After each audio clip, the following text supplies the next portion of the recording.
Hi mates, good morning.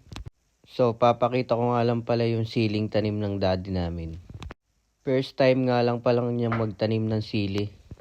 Ang karaniwan lang tinatanim ng daddy namin ay kalabasa, palay, pakwan. At ngayon lang namin napagdesisyonan na magtanim siya ng sili.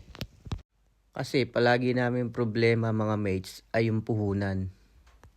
Medyo mahal kasi yung puhunan sa sili.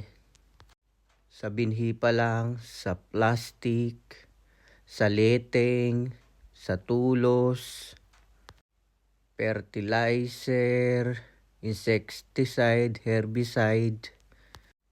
So mga mates, yung gamit nga palang mga insecticide at herbicide ng aming daddy na pang-spray sa aming sili ay iba-ibang brand. Para yung mga maninira sa sili ay hindi sila ma-immune. Kung mapapansin nyo mga mates, yung pagitan ng tudling ng sili ng daddy namin, napakalinis. Ini-spray niya kasi yan mga mates ng herbicide. Ang diskarte niya dyan mates, pinuputol niya muna yung mga damo para hindi gaanong mataas pag ini-spray niya, para hindi niya na-i-spray yung mga sili. Ayun nga palang mga mates, yan yung sili namin. 1 month pa lang pala yung sili namin yan mga mates. Ba talaga may plastic mga mates?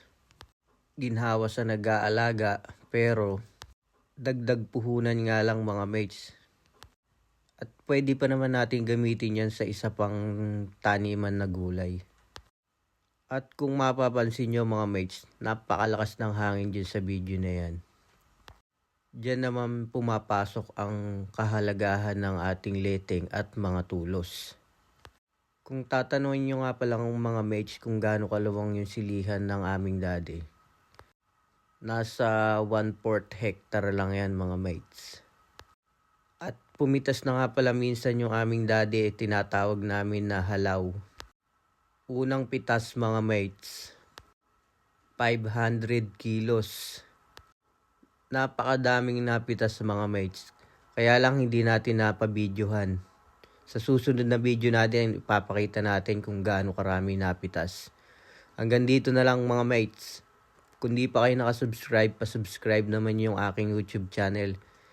Maraming salamat mga mates, mga kasaka. Thank you.